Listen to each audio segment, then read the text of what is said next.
So just a quick check here. Camille was able to project her voice so well, we didn't even know she wasn't using the microphone. I do have this little mic here. I want to make sure the volume is okay. Michael, where are you? Because he had mentioned to me last week. Was it Michael or no, it was someone else. Mentioned to me that the volume wasn't high enough. So those in the back can, oh, there we go. Yes, that's right. Can you hear me in the back okay? Okay, good. All right, good. Thank you, bud. So just a refresher here. The sermon today is based on 2 verses. That's all. But I will probably put it in context of the Matthew chapter 11. And those verses are, "Come to me, all who are labor and heavy laden, and I will give you rest. Take my yoke upon you and learn from me, for I am gentle and humble in heart," as in New International Version says. The ESV says lowly in heart. "And you will find rest for your souls. For my yoke is easy and my burden is light." So the title of this message, we're on a series called Depending on Jesus. And this is Depending on Jesus when burdens become heavy. But this week, working through the message, I've retitled it. So the title of my sermon today is Lessons I Learned from a Man Who Couldn't Stay Awake in Church. Following Jesus brings rest for our souls, relief, guidance, and strength, rather than stress or heavy burdens. That's what this passage is about. But we all need rest, right? Rest. I imagine that people who have gathered together in Christian worship today across the world, that a good number of them need rest. There's no doubt those who come to worship with a questioning heart, they're really in need of rest for their soul. They have weary hearts and restless souls and maybe have doubts about whether God is really in control. It may be a person who suffers at work under an uncaring boss. It may be a person in a marriage with an uncaring or cheating spouse. It may be a faithful parent with a child who's spiritually lost. It may be a young person who's lost a friend in a tragic death and can't understand it, or a person who's lost a parent, a child, or a sibling. It could be someone who's tried to do all the things that culture tells you to do, achieve, work hard, but despite all effort, their perceived reward or blessing just doesn't come, and peace and contentment has eluded them. It might be somebody who's tried to do all that others have required of them, or those who think that they are good and strive to be religious, pious, and think life should be different for them. Many strive to be self-reliant and wind up being self-righteous or just burned out. People live lives, as Henry Thoreau said, of quiet desperation. Usually they're silent about it. It's a secret sadness they carry with them. They try to medicate it, we do, combat it with all kinds of diversions, escapism, pleasures, habits, entertainment, vices. But in the end, those things disappoint and just add more weight to our weary souls. Many seek therapy to understand and medication to help. Thomas Burton, the monk, said once that our souls are weary and we do not have soul rest. Our text today is an invitation to all those people and to you and me who may have found ourselves in common company with them either in the past or maybe even today, to come to Jesus and find rest for your souls. You know, in business, there's this phrase that people have started using in the last 20 years. We have to have a come to Jesus moment. I've heard that a lot. And usually what they mean is we got to get people to straighten up and fly right. They got to come to Jesus. But that's not what coming to Jesus is at all. Coming to Jesus, running the Lord and resting in the Lord is to know that you're loved by God. And only Jesus has the ability and the purpose, because he is God, to give you rest for your soul, to give you peace and contentment. In the words of Eugene Peterson, as he paraphrased this text in the message, he said it this way: "Are you tired? worn out, burned out on religion, come to me. Get away with me and you'll recover your life. I'll show you how to take a real rest. Walk with me and work with me. Watch how I do it. Learn the unforced rhythms of grace. Our best work comes from rest. We usually do it the other way around. We rest after we work. But our best work comes from rest. I won't lay anything heavy or ill-fitting on you. Keep company with me, and you'll learn to live freely and lightly. If we're honest, we all need this rest for our souls. The famous 20th century positive minister, Norman Vincent Peale, once said, "America has become so tense and nervous, it has been years since I've seen anyone sleep in church." And that is a sad situation. It seems to me that Dr. Peale was saying, if you can't fall asleep in church, where can you fall asleep? I once knew a pastor when I was younger who he thought it was his purpose in life to wake you up. And when there were some people nodding off in church, he would suddenly raise his voice real loud. And he'd pound the pulpit. People used to talk about that. And sometimes he'd take his Bible and drop it so that people would be jolted awake. It's interesting that Norman Vincent Peale humorously thought the opposite, that church is a place where we should be able to rest. Perhaps that's why it sounds so humorous to us, right? If you can't rest at church, where can you rest? So this is a lesson that I learned from a man who couldn't stay awake in church. I want to tell you about my friend Philip J. Corona. He was a young man who had a son in the elementary school operated by the First Church where I was a pastor in Southern California. Phil had led a rough life. He had pursued all kinds of vices, pleasures, enterprises, and had gotten himself into a lot of trouble. His only connection to faith of any kind was when he watched the movie Jesus Christ Superstar. This made him curious about Jesus, but he didn't really believe. He had been raised Catholic. He was from an Italian family. But like many people, he had faith at some level, or at least a respect for it, especially for his children. You know what? A lot of times parents they don't want to have anything to do with God, but they want their kids to come to Sunday school or to a Christian school. So he put his son, Philip J. Corona Jr., in our school. Phil was out of work except for odd jobs he would get. He had often worked off the tuition bills by volunteering at the church. And Phil started doing an interesting thing. He started coming to our most long-term and formal older adult Sunday school class. He did this, he told me, because he thought those churchy people think they have it all together. And he just wanted to come in and, in Phil's words, fire them up. He thought they were self-righteous and judgmental. It's interesting how people perceive Christians as self-righteous and judgmental, and when doing so, they're kind of judgmental themselves. So he would come into the class, and he would bring up questions and doubts just to get what he said, a rise out of them. That's how he described it.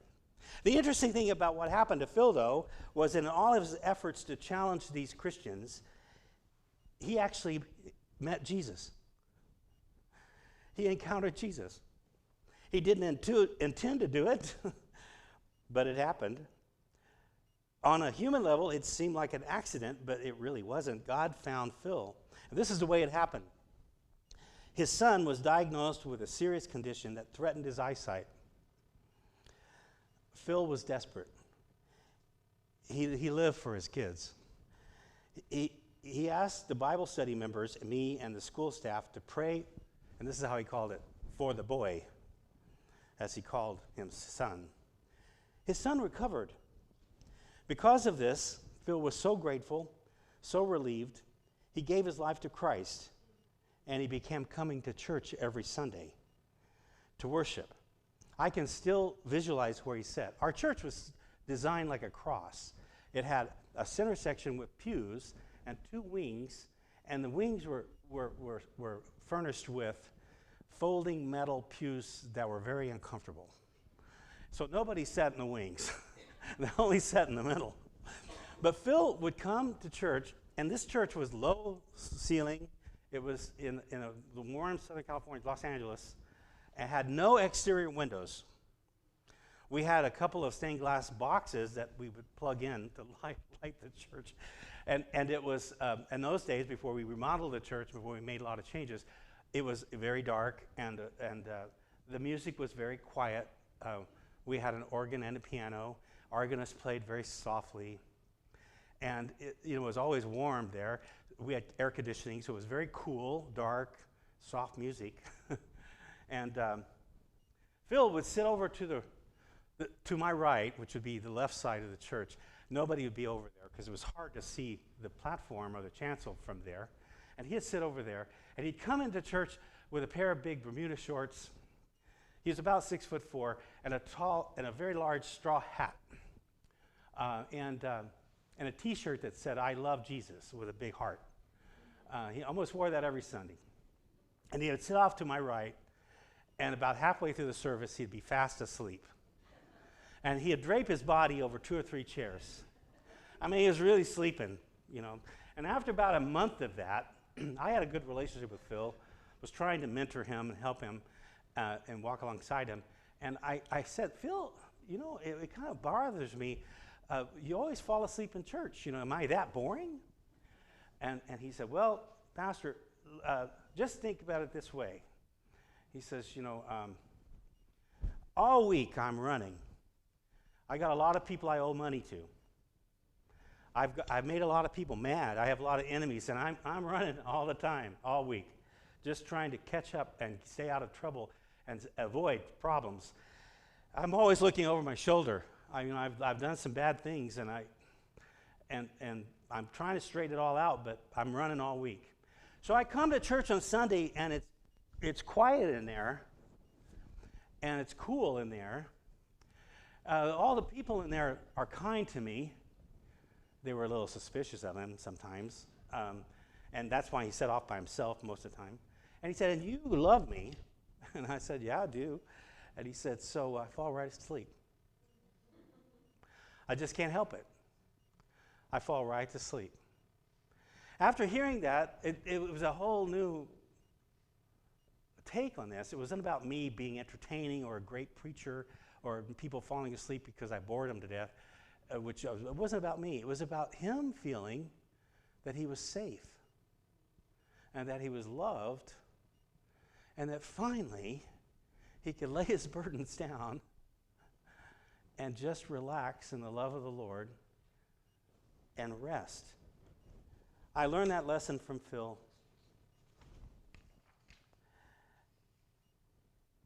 And all I could say was, okay, Phil, you keep coming to Jesus.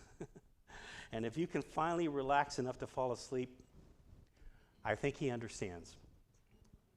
So this text today tells us to bring our confusion and our doubt and our weariness to the Lord. Come to me, all ye who are heavy laden, and I will give you rest. Even the most faithful, dedicated believer, I believe, can have doubts about God's control when what they expect does not happen in the way or the time they expect it to happen. Just prior to our text today, in the beginning of chapter 11, we have this interesting story of Matthew about the disciples of John the Baptist coming from him about 100 miles on foot to talk to Jesus. John is in prison. And John was the person who first proclaimed that Jesus was the Messiah. He baptized him in the Jordan River. Now John's in the prison. He will eventually lose his life. He's in prison under great stress, and he sends his disciples, this text tells us, to ask Jesus, are you the one, the Messiah, the chosen one, or are we to wait for another? Of all people to have questions and doubts, you wouldn't think it would be John the Baptist. But he did. And some people wonder if it was John the Baptist who had these questions or his disciples, but either way, they had these questions. They came to Jesus and they said, are you the one? or are we to wait for another? Because he wasn't acting like the Messiah they thought was coming. John the Baptist thought there would be a judgment of all the people that did evil. And Jesus definitely did talk about right and wrong. But his work and his works were more in line with what Isaiah prophesied. And we hear this wonderful response to these questions from the Lord. He says, go tell John that the people who need their sight restored are healed. Preach the good news to the poor. I heal the sick. The dead are raised. All the things that Isaiah had said that the Messiah, that God would do. So Jesus changed the subject. It wasn't just the Messiah, now it was the works of God. And he goes on to say in this passage, I am the Father and one. You can only know the Father through me. So he elevates their understanding that this is God among you, doing the works of God.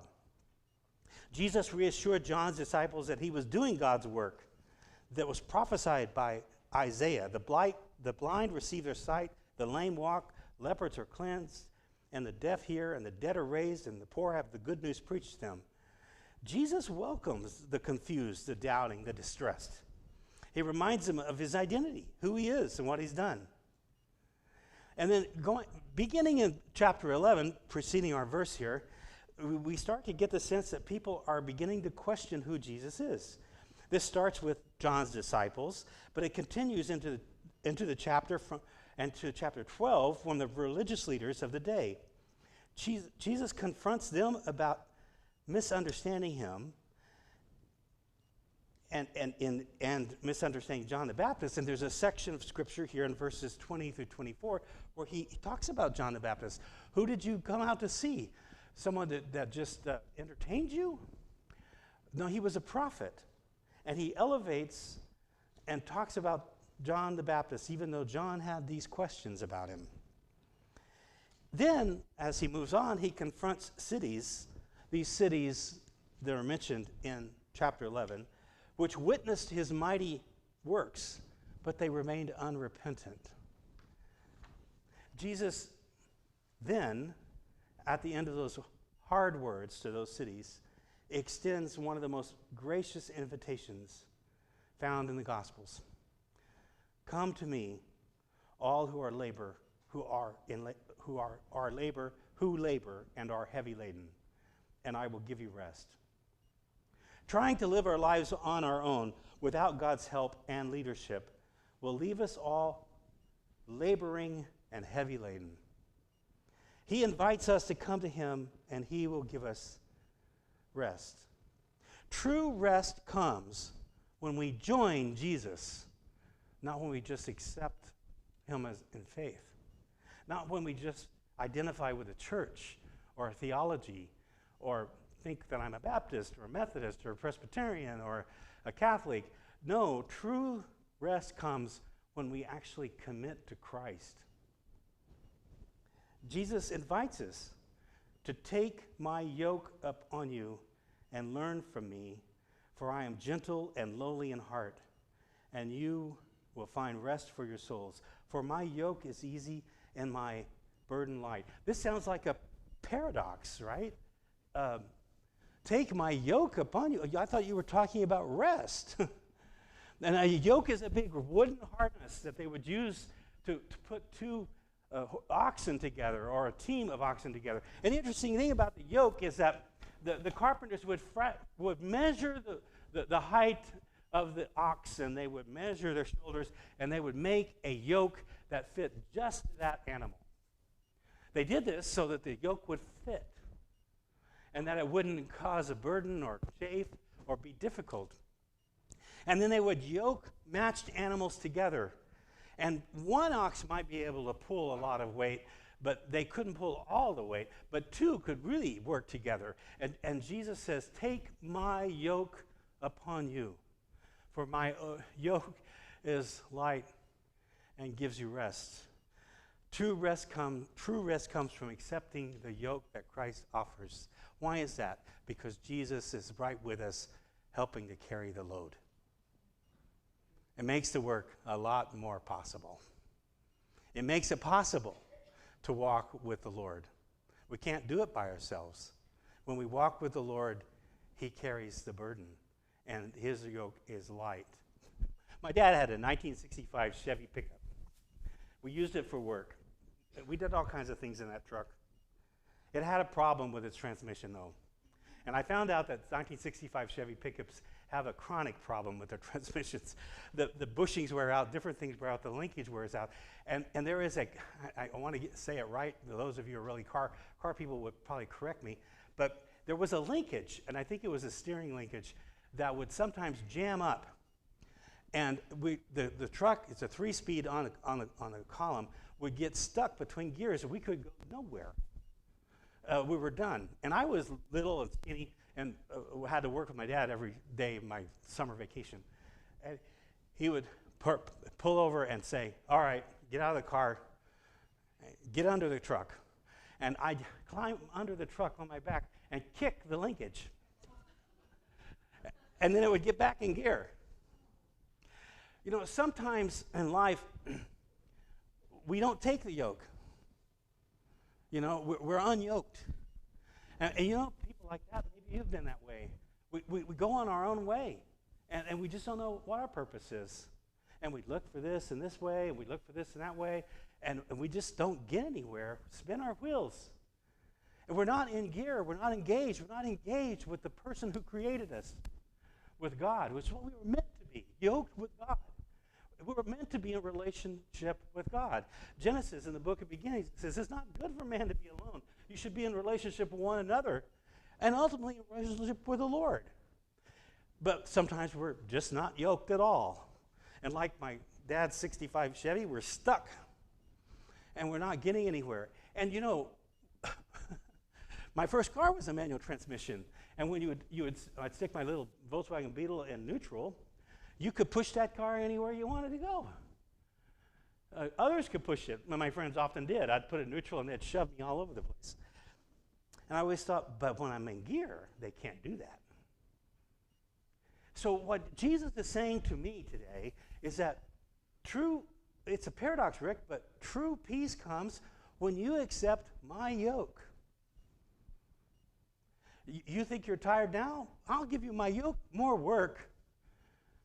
But you'll have rest for your soul, because my yoke is light, and it's easy. Now, that word easy in the Bible, it's translated everywhere as easy, but when you really look at it, it really means good or useful. Because in a modern culture, when we see the word easy, it's kind of like easy street. You know, it's a party. This is not what Jesus is saying. He's saying this is a yoke that will help you live your life in good and useful ways. And it's easy that way. It's not hard. And he's comparing it to all the laws that the Pharisees and the Mosaic law that they were thrusting upon Christians. There were burdensome laws and rules, religious rules.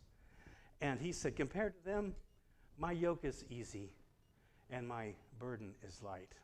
And then the Roman authorities that were running the place, they placed all kinds of burdens upon the Christians too. And that culture did too. And he said, compared to them, my burden is easy, my yoke is light. Take my yoke. And then he says, one of the most beautiful things, he says, and learn from me. Walk with me. Learn from me. Accepting Jesus' yoke means accepting Jesus' help to fulfill his mission. What was his mission? He came to seek and save the lost. He came that we might have joy and life abundantly. He came to release the captives, set the prisoners free, to bind up the brokenhearted. He came to reach people, to connect with the Father. He came for us to fulfill our purpose, which is his purpose and his mission. And that is possible because he's walking right beside us if we take his yoke. You know, it's not easy work. Plowing a field or pulling a load is hard work. Living is hard work. Nowhere does Jesus promise in Scripture that ground that we plow is going to be soft or pliable. He does promise this, a relationship with him, which makes the burden light because he's helping us. The demands are great, but a relationship with Jesus makes the burden light. When we depend on Jesus, not just ourselves, we will have rest for our souls. Jesus does not add weight to our lives, as many who do not know the Lord might think. I was talking to someone in the community. I was buying some things, and I bought a donut. And you know me, I'm not supposed to eat that stuff. And I said, well, this is a guilty pleasure. I'm feeling kind of low energy today, and I just wanted a little sugar. And the person recognized that I was a pastor here, and they said, yeah, it must be hard because you have to be good all week. And I scratched my head. Do people really think that's true? I'm a pastor, so I have to be good all week? I don't feel like I'm being good. I'm actually buying a donut. But that is the perception of the world of Christians, that somehow we follow a rigid set of rules and we have to be good. What it means to be a Christian is to be yoked with Christ in his mission and to be walking with the Lord. And yeah, maybe we end up being good because of that, but it's not of ourselves. It's of our relationship with God. It's a fruit of our walking with the Lord. I don't feel like I'm sacrificing anything by walking with Jesus. Jesus does not add weight to our lives, as many who do not know the Lord might think. He lifts weight. He makes it possible to live our lives with joy. When my friend Phil first visited the Sunday school class, he saw faith in terms of people trying to be holy or better than others, and they thought they were better than him. And some of them might have. He didn't believe they were better than him. And he thought it was his purpose in life in those days to let them know that they were no better than he was. But what he found instead was love and acceptance from those people. And he found love and acceptance from God, which made him realize his own need to change and to depend on Jesus to change and to live the life Jesus was calling him to live. So he started doing that one step after the other. He got the first job he got that was more long-term than any job he ever had. He would go set up displays in a big Los Angeles convention center, and he would hire himself out to do all that work, and he'd bring his own tools. Of course, a lot of people that took that job were folks taking day labor type jobs, and their lifestyle wasn't so great. They knew Phil, and the first thing they would do when he came to work would be to offer him drugs. So what Phil did, or the second thing they would do, he told me, was they would borrow his tools, because he had really good tools. So what he did was he got the biggest Bible he could find, and he took it with him to work. And I said, Phil, are you reading the Bible at work? He goes, no, I'm not reading it at work, but I'm putting it on top of my toolbox. And I said, and why are you doing that? He says, well, those guys come up with the idea that they can borrow my tools and maybe give me drugs, and they see my Bible and they walk away. They have to lift my Bible to get to my tools. So he found a way to start helping himself straighten his life out. And he started doing that in his own unique Phil Corona way. And I was learning from this fellow all the time about how do you walk out of that life into the life God calls you to walk. And he finally stopped running from his problems. With God's help, his life slowly started to straighten out. He started engaging with God in the church, and even at one point he came to me and said, I want to preach a sermon. So he had about a fourth grade education. He couldn't really write. So we worked together, and we put his thoughts on paper, and together we worked on that sermon and to where he was comfortable with it. And we used to have a ministry where we went to the big Los Angeles Union Rescue Mission and provided worship. And this is hundreds of people coming from the streets. And so Phil preached there. And he told his testimony, and he wanted them to know that he learned that he couldn't bear his burdens alone, but with Jesus he could. And that's what I learned from a guy who couldn't stay awake in church. That Jesus' invitation is for us. And he accepted it. Come to me, all who are labor and are heavy laden, and I will give you rest. Take my yoke upon you and learn from me, for I am gentle and humble in heart, and you will find rest for your souls. The easy yoke. Lord, thank you for your word. Thank you for your love. Thank you for your grace, that you would even want to relate to us and walk with us and invite us to join you in your mission. And if we say yes to you, Lord, you will change our lives, and you truly will give us rest. Thank you. In Christ's name, we pray. I invite you to stand as we close our time together. Maybe think about this. Think about, did you ever say yes to the yoke? You know? Did you ever say, yes, I will join you, Lord? And we're going to sing, What a Friend We Have in Jesus.